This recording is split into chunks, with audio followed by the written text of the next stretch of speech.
আসসালামু আলাইকুম। আজকে সকালে নাস্তা হচ্ছে ভুনা ভুনা খিচুড়ি, সাথে হচ্ছে ডিম সিদ্ধ আর পেঁয়াজ নিয়ে নিয়েছি। যারা যারা পেঁয়াজ খেতে পছন্দ করে তারা পেঁয়াজ অবশ্যই খাবে। আর এখানে হচ্ছে ইয়াম্মি শুটকি ভর্তা, অনেক মজা। এই তো ইয়াম্মি শুটকি ভর্তা।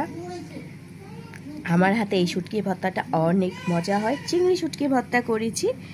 আজকে হচ্ছে সকালে আমরা এখন খিচুড়ি খাবো, তারপরে আমরা ব্রেকফাস্টে চা খাবো।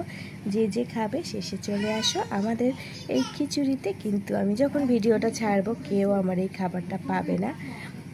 তো তাহলে কি করতে হবে, এখন আমাদের দেখতে হবে খাওয়াই। এই তো মাশাআল্লাহ অনেক ঝরঝরা হয়েছে। অবশ্যই কিন্তু সাথেই থাকবে। অনেক কিছু রান্না করি, অনেক কিছু রান্নাবান্না করি, সব কিছু কিন্তু আপনারা আমাদের সাথে থাকবেন, দেখবেন। চলুন তাহলে খেতে থাকি এখন।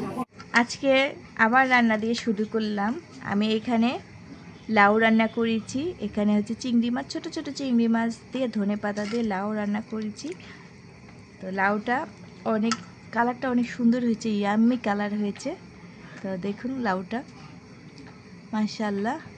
আর সাথে করেছি হচ্ছে এখানে হচ্ছে পাবদা মাছ, সাথে করেছি আমি পাবদা মাছ ভুনা করেছি। অনেকগুলা পাবদা মাছ আছে এখানে, প্রায় 10 পিস পাবদা মাছ আমি একবারে ভুনা করে ফেলেছি।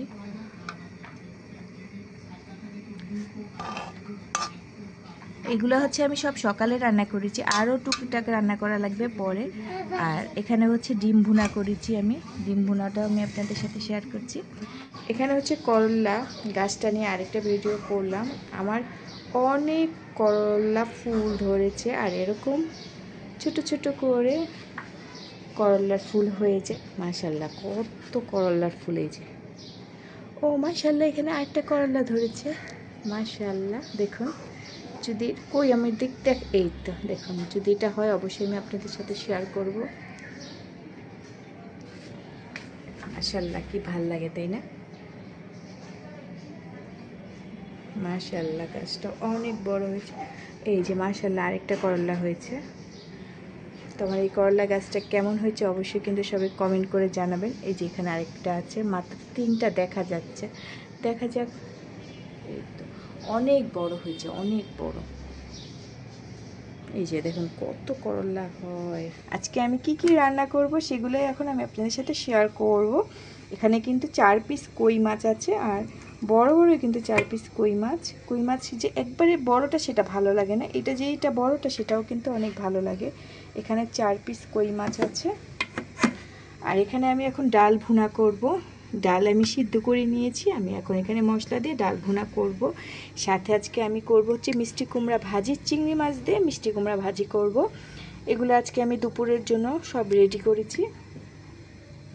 যা যা আছে আমি এখন এগুলো সব দুপুরে রান্না করব। গরুর গোশ আমি একবারে কেটে নিয়েছি, ভালো করে ধুয়ে কাটা হয়ে গেছে, ছোট ছোট করে দিয়েছি। এটা একবারে ঝাল করে ভুনা করব। দেখুন একবারে ঝাল ঝাল ভুনা করব। এখানে যা যা আছে আমি সব কিছুই করব। আর এখানে হচ্ছে ধনেপাতা নিয়েছি, ধনেপাতাটা আমি এখনও বাছি নাই। মিষ্টি কুমড়ার মধ্যে আমি এই চিংড়ি মাছটা দেবো, এটা এখনও ভেজানো হয় নাই। ধনেপাতাগুলো বাছা লাগবে। দেখুন অনেক কিছুই কিন্তু গুছানো হয়ে গেছে, সবগুলাই রান্না করব। আমাদের ভিডিওগুলো কেমন লাগে অবশ্যই কিন্তু জানাবেন। যদি ভালো লাগে তাহলে কিন্তু আমি প্রতিদিন যা যা রান্না করি সব কিছু কিন্তু ডেইলি ব্লগ দেব। আর এখানে চিংড়ি মাছ কিন্তু অনেকগুলাই আছে, আসলে ডিপ অবস্থায় কিন্তু চিংড়ি মাছ বোঝা যাচ্ছে একবারে কম, এখানে অনেকগুলাই আছে। আর ধনেপাতা দিয়ে কিন্তু মিষ্টি কুমড়া ভাজি অনেক ভালো লাগে তাই না? এখানে অনেক কিছু আছে। এখন আমার পেঁয়াজ কাটা লাগবে, আর আমি সাথে সাথে বসিয়ে দেব। এই পর্যন্তই ছিল, বাকিটা আবার পরে দেখাবো, আপনাদের সাথে শেয়ার করব।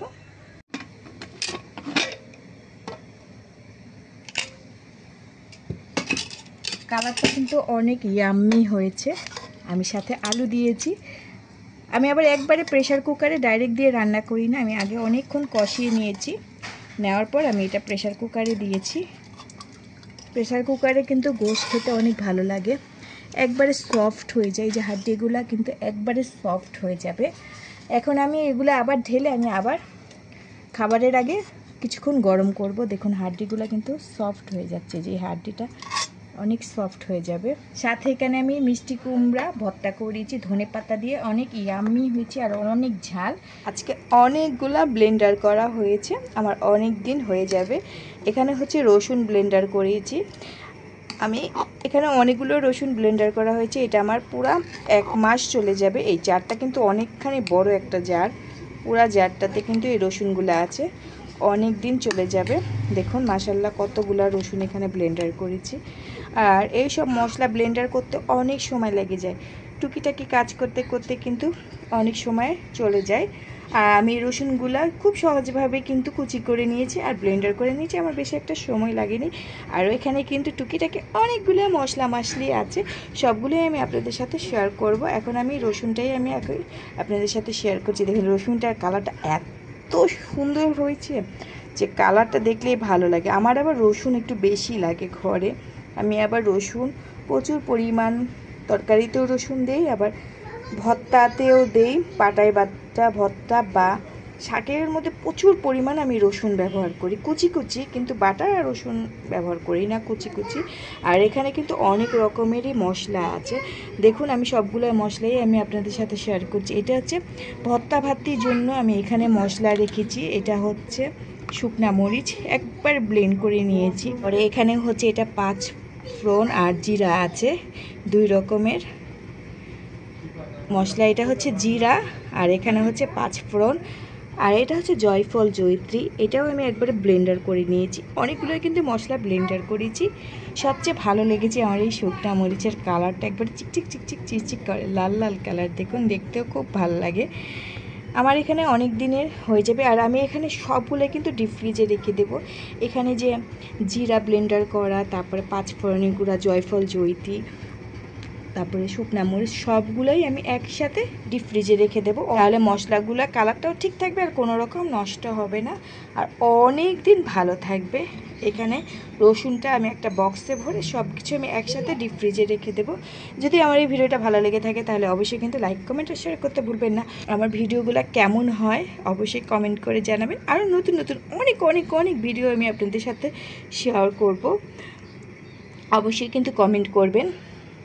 আজকে একবারে শর্টকাট একটা রান্না ভিডিও নিয়ে আমি আপনাদের মাঝে চলে আসলাম। আসলে আমার ভাগনা অনেক অসুস্থ, বড় বোনের ছেলে হসপিটালে ভর্তি আছে, এখন তো ওর সিরিয়াস অবস্থা, তাই ভাবলাম শর্টকাট একটা রান্না করে হসপিটালে নিয়ে যাই।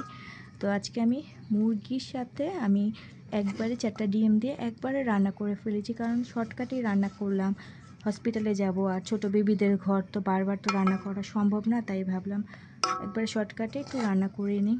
তো একটু স্পাইসি করে দিয়েছি। আমার বোনের ছেলে এত অসুস্থ, তারপর বাইরের খাবার ঝাল স্পাইসি সেগুলো নিয়েই ওই সবসময় খাওয়া দাওয়া করে, যে এত ডক্টররা বুঝাচ্ছে ওর মানে কোনো বুঝই হচ্ছে না যে সে এতটা অসুস্থ। আমি ডিম আর মুরগি নিয়ে যাব, তো আমার বাসা থেকেও খাবার নিয়ে আসছে, তো আমি শুধু ডিম আর মুরগি নিয়ে যাব, আর আমি কিছু বিস্কিট টিস্কিট আমি সবই কেনাকাটা করেছি, সেগুলো একটু নিয়ে যাব, তো আপনাদের সাথে শেয়ার করছি। আর অবশ্যই সবাই কিন্তু একটু দোয়া করবেন, যেহেতু একবারে ছোট ক্লাস 9-এ পড়ে, সেই হিসাবে কিন্তু একবারে ছোট, হসপিটালে আজকে 15 দিন ধরেই ভর্তি আছে। তো আমি এখানে মুরগিটা আমি নিয়ে যাব, আরও মানুষজন আসবে, তাই ভাবলাম যে সবাই মিলে একটু খাওয়া যাবে। তো আমি এই কেকটা নিয়েছি আর সাথে চানাচুর নিয়েছি, 2 প্যাকেট চানাচুর নিয়েছি, কেক নিয়েছি আর বিস্কিট নিয়েছি। তো ছোটো ছোটো বাচ্চারা যেহেতু আসবে সেজন্য এগুলো নিলাম। আরও টুকটাক নিয়ে যাব, সেটা একবারে হসপিটালে সামনের থেকেই নেব, কারণ আমার ব্যাগ ভার হয়ে যাবে, সেজন্য আমি আর এত কিছু নিয়ে যেতে পারবো না। তো আমি হালকা পাতলাই বাসা থেকে নিয়ে গেলাম, আর বাকি এগুলো নিয়ে যাব আমি। অবশ্যই সবাই দোয়া করবেন, বাচ্চাটা জানি তাড়াতাড়ি সুস্থ হয়ে যায়, আল্লাহ জানি তার ভবিষ্যৎ দেয়, সে যেন অনেক বড় হতে পারে। আজকে আমি ঢাকা শহর সবার সাথে শেয়ার করব। এখানে অনেক সুন্দর সুন্দর দেখেন বিল্ডিং আর লাইট, খালি light light light light light, চারিদিকে লাইটই আছে, দেখুন।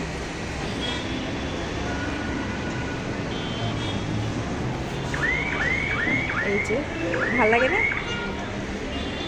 আমি হচ্ছে ঢাকা মেডিকেল হাসপাতালে এতক্ষণ যা বললাম দুষ্টামি করলাম।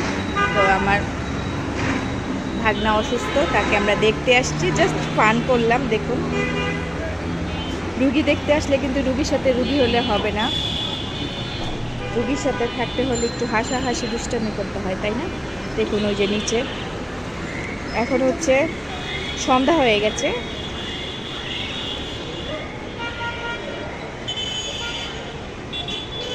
মাশাআল্লাহ অনেক সুন্দর লাগছে না? আমি আপনাদেরকে পুরাটাই শেয়ার করলাম। এটা হচ্ছে এই গেট থেকে আমরা মাত্র ঢুকলাম, এখন আমরা 8 তলার উপরে আছি। কিন্তু গরম গরম আমি অনেক মজার মজার খাবার নিয়ে এসেছি। দেখুন এখানে কিন্তু আমার অনেক মজার মজার খাবার আছে, তাই না? কে কে খাবে চলে আসেন আমার এই ইয়াম্মি খাবার। দেখুন আমি এখানে অনেক কিছুই আমি আজকে বিকালে নাস্তা বানিয়েছি। আসলে নাস্তা বানাতে বানাতে অনেক সময় লেগে গেছে, এখন অলমোস্ট 7টা বেজে যাচ্ছে। আমি তাড়াহুড়া করে এখন ভাজা ভাজা করে নিয়ে আসলাম। এটা হচ্ছে বিফ দিয়ে বানিয়েছি, একবারে মুচমুচা। আর এটাটার পটেটো আলুর চপ, আর এটা হচ্ছে বিফ চপ। 2 রকম চপ আছে, কে কে খাবে? দেখুন একবারে মাশাআল্লাহ ক্রিস্পি হয়েছে। তো আমার বড় ছেলে আমাকে অনেক হেল্প করেছে 2টা চপ বানাতেই। তো আমি এখন বানিয়ে ফেলেছি, অলমোস্ট ডান। আর আমি এখানে একটু পেঁয়াজ রেখেছি, পেঁয়াজ দিয়ে খাবো। তো কেমন হয়েছে আমার এই 2 রকম চপ অবশ্যই জানাবেন। একেবারে হালকা করেই আমি কিন্তু বানিয়েছি। তো চলুন তাহলে এখন আমরা খাওয়া দাওয়া করে ফেলি। আর যে যে খাবে সে কিন্তু অবশ্যই চলে আসবে আমাদের বাসায়, আমি সবাইকে কিন্তু খাওয়াবো। তো আজকে এই পর্যন্তই ছিল আমার এই ভিডিওটা। কে কে কেমন বিকালে নাস্তা খায় অবশ্যই কিন্তু জানাবেন। আমি হচ্ছে হালকা পাতলা একবারে বানিয়েছি, দেখুন হালকা পাতলা নাস্তা। আর আমি চা বসিয়ে এসেছি, এটা খাওয়ার পর আমরা এখন চা খাবো। আমার বড় ছেলে কোচিংয়ে গেছে, পড়ে আসলেই তারপরে আমরা একসাথে খাবো। ওই গেছে 6টা বাজে, আমাকে সব কিছু রেডি করে দিয়ে গেছে, কিন্তু বানাতে বানাতে আমার এত লেট হয়ে গেছে। 6টা থেকে এখন আমার 7টা বেজে গেছে। যাওয়ার সময় বলে গেছে আম্মু আমার কিন্তু আসার সময়ও হয়ে যাবে। আসলেই কিন্তু আসার সময় হয়ে গেছে, আমারও তৈরি হয়ে গেছে। আজকে এই পর্যন্তই ছিল। সবাই ভালো থাকবেন, সুস্থ থাকবেন, নতুন নতুন ভিডিও নিয়ে চলে আসবো। টাটা বাই বাই, আল্লাহ হাফেজ।